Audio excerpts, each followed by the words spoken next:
Por que a ciência precisa da filosofia?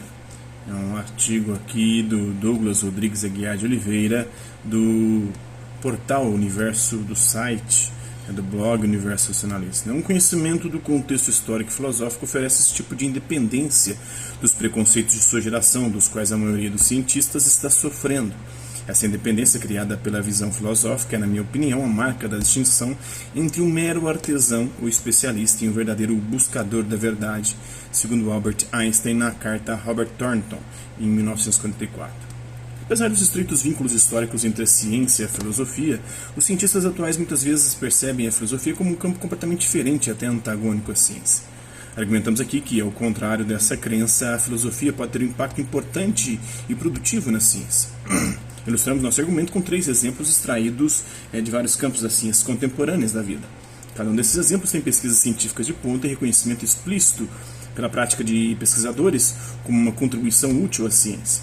Esses e outros exemplos mostram que a contribuição da filosofia pode assumir pelo menos 4 formas: a clarificação de conceitos científicos, a avaliação crítica de pressupostos ou métodos científicos, a formulação de novos conceitos e teorias e o fomento do diálogo entre as diferentes ciências, bem como entre a ciência e a sociedade.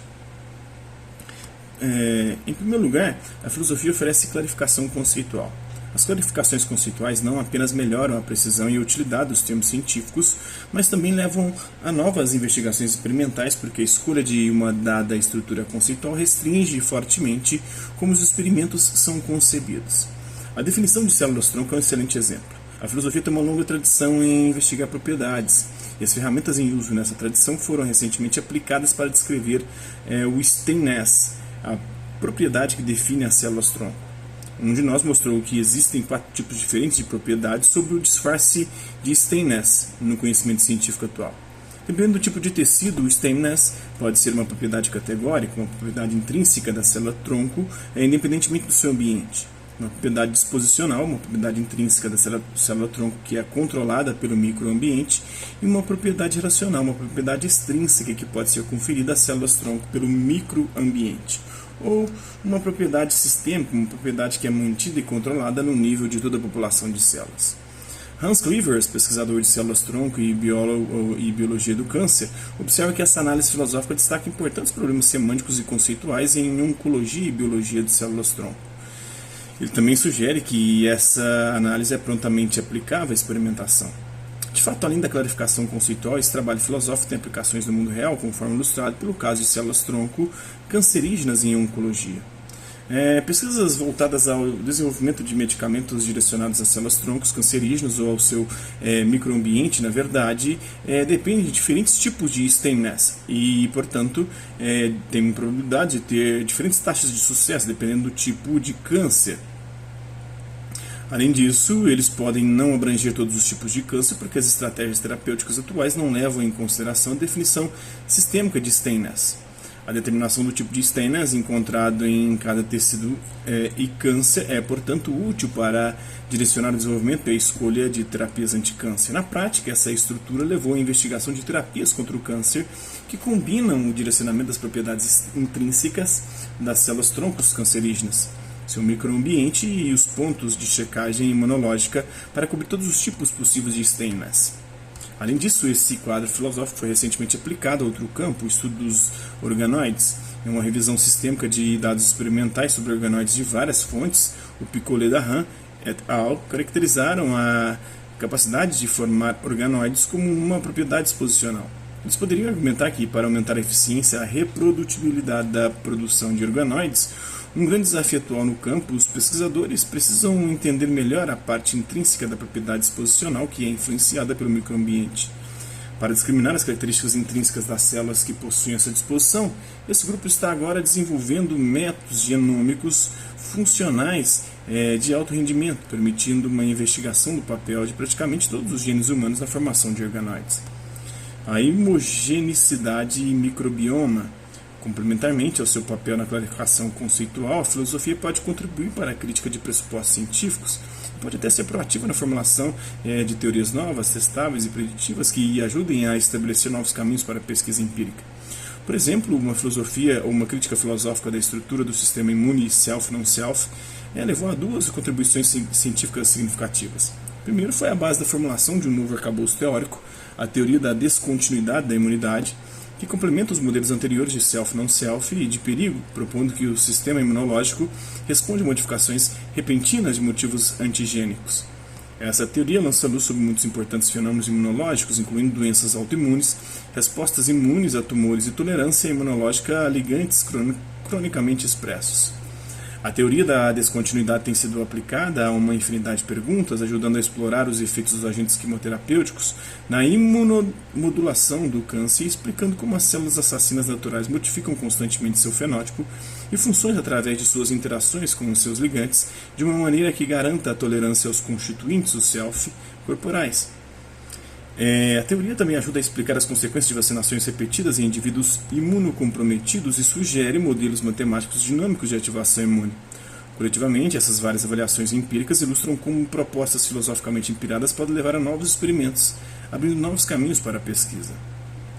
Segundo a crítica filosófica contribui juntamente com outras abordagens filosóficas a noção de que todo organismo, não de ser um eu geneticamente homogêneo, é uma comunidade simbiótica que abriga e tolera múltiplos elementos estranhos, incluindo bactérias e vírus, que são conhecidos ou reconhecidos, mas não eliminados por seu sistema imunológico. Pesquisas sobre integração simbiótica e tolerância imunológica têm consequências de longo alcance para a nossa concepção do que constitui um organismo individual, cada vez mais conceituado como um ecossistema complexo, cujas funções principais de desenvolvimento da defesa, reparo e cognição são afetadas pelas interações com os micróbios. Influenciando a ciência cognitiva. O estudo da cognição e da neurociência cognitiva oferece uma ilustração impressionante da influência profunda e duradoura da filosofia sobre a ciência. Assim como na imunologia, os filósofos formularam teorias e experimentos influentes, ajudaram a iniciar programas de pesquisa específicos e contribuíram para mudanças de paradigma. Mas a escala da influência supera o caso da imunologia. A filosofia teve participação na mudança do behaviorismo para o cognitivismo e do computacionalismo na década de 60. Talvez a mais visível tenha sido a teoria da modularidade da mente proposta pelo filósofo Jerry Fodor. Sua influência nas teorias da arquitetura cognitiva dificilmente pode ser exagerada. Em tributo à morte de Fodor, em 2017, o principal psicólogo cognitivo, James Russell, falou na revista British Psychological Society de Psicologia Cognitiva do Desenvolvimento BF, antes de Fodor, e AF, Before Fodor, e AF, After Fodor, depois de Fodor. A modularidade é a ideia de que os fenômenos mentais surgem da operação de múltiplos processos distintos, não de um único processo indiferenciado. Inspirado por evidências da psicologia experimental, da linguística chomskyana e das novas teorias computacionais da filosofia da mente, o Fodor teorizou que a cognição humana é estruturada em um conjunto de módulos especializados, informacionalmente encapsulados, específicos de um nível inferior e um nível superior, um sistema central geral de domínio para raciocínio abdutivo, com informação fluindo verticalmente para cima, não para baixo, horizontalmente, ou seja, entre módulos. Ele também formulou critérios rigorosos para a modularidade. Até hoje, a proposta de Fodor estabelece os termos para muitas pesquisas e teorias empíricas em muitas áreas da ciência cognitiva e da neurociência. E aqui falando do Chomsky, recentemente falei sobre um livro da falácia construtivista e para defender, de certa forma, as ideias do Jean Piaget, que nem é sócio-construtivista, mas que no vídeo da Paula Marisa parece que ela falou isso. Eu comprei o livro, ele chegou essa semana, eu devo fazer essa próxima semana que entra agora, eu devo fazer um vídeo sobre esse livro, e ver se a autora fala mesmo, ou confunde mesmo Piaget, Emília Ferreiro, Vygotsky, Wallon, Paulo Freire, se coloca tudo isso no mesmo saco, a gente vai ver ainda isso. Mas o Chomsky é fundamental porque ele mostra como existem estruturas linguísticas que são inatas no ser humano, de certa forma, podemos se dizer inatas.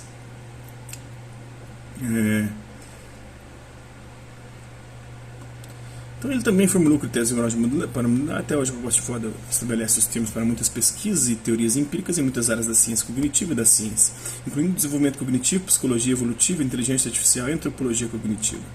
Embora sua teoria tenha sido revisada e contestada, os pesquisadores continuam a usar, ajustar e debater sua abordagem e seu conjunto básico de ferramentas conceituais. A ciência e a filosofia compartilham as ferramentas da lógica, análise conceitual e argumentação rigorosa. No entanto, os filósofos podem operar essas ferramentas com grau de profundidade, liberdade e abstração teórica que os pesquisadores em prática geralmente não podem pagar em suas atividades diárias. A tarefa da crença falsa constitui outra instância importante do impacto da filosofia nas ciências cognitivas. O filósofo Daniel Dennett foi o primeiro a conceber a lógica básica desse experimento como uma revisão de um teste utilizado para avaliar a teoria da mente, a capacidade de atribuir estados mentais a si mesmo e aos outros. A tarefa testa a capacidade de atribuir aos outros crenças que consideramos falsas. A ideia principal é que raciocinar sobre as crenças falsas dos outros, em oposição às crenças verdadeiras, exige a concepção de outras pessoas como tendo representações mentais que divergem das próprias e da forma como o mundo realmente é. Sua primeira aplicação empírica foi em 1983, em um artigo cujo título Beliefs About Beliefs, Representation and Constraining Function of Wrong Beliefs in Young Children's Understanding of Deception. É em si um tributo direto à contribuição de Dennett. A tarefa da crença falsa representa um experimento importante em várias áreas da ciência cognitiva e da neurociência, com ampla aplicação e implicações. Elas incluem testes para estágios cognitivos de desenvolvimento em crianças, debatendo a arquitetura da cognição humana e suas capacidades distintas, avaliando a teoria das habilidades mentais em grandes símios, desenvolvendo teorias do autismo como cegueira mental, segundo a qual as dificuldades em passar a tarefa da crença falsa são associações à condição, e determinar quais regiões cerebrais específicas estão associadas à capacidade de raciocinar sobre o conteúdo da mente de outra pessoa. A filosofia também ajudou o campo da ciência cognitiva a encontrar pressupostos problemáticos ou desatualizados, ajudando a impulsionar mudanças científicas. Os conceitos de mente, inteligência, consciência e emoção são utilizados onipresentemente em diferentes campos, com pouca concordância quanto ao seu significado. A engenharia da inteligência artificial, a construção de teorias psicológicas das variáveis do estado mental e o uso de ferramentas de neurociência para investigar a consciência e a emoção requerem as ferramentas conceituais para a autocrítica e o diálogo interdisciplinar, precisamente as ferramentas que a filosofia pode fornecer. Os exemplos assim estão longe de serem os únicos nas ciências da vida. A reflexão filosófica tem desempenhado um papel importante em questões tão diversas como o altruísmo evolutivo, o debate sobre unidades de seleção, a construção de uma árvore da vida, a predominância de micróbios na biosfera, a definição do gene e o exame crítico do conceito de inatilidade. Da mesma forma, na física, questões fundamentais como a definição de tempo foram enriquecidas pelo trabalho dos filósofos. Por exemplo, a análise da irreversibilidade temporal do Hope Price e curvas temporais fechadas de David Lewis ajudaram a dissipar a confusão conceitual na física. Inspirados por esses exemplos e muitos outros, vemos a ciência e a filosofia localizadas em um contínuo. A ciência e a filosofia compartilham as ferramentas da lógica, análise conceitual e argumentação rigorosa. No entanto, os filósofos podem operar essas ferramentas com graus de profundidade, liberdade e abstração teórica que os pesquisadores em prática geralmente não podem pagar em suas atividades diárias. Os filósofos com conhecimento científico relevante podem, então, contribuir significativamente para o avanço da ciência em todos os níveis do empreendimento científico, desde teoria até a experimentação, como mostram os exemplos acima. Mas como na prática podemos facilitar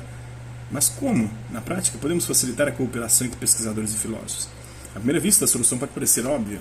Cada comunidade deve dar um passo em direção à outra. No entanto, seria um erro considerar isso uma tarefa fácil. Os obstáculos são muitos. Atualmente, o número significativo de filósofos despreza a ciência ou não vê a relevância da ciência em seu trabalho. Mesmo entre os filósofos que favorecem o diálogo entre os pesquisadores, poucos têm um conhecimento da ciência mais recente.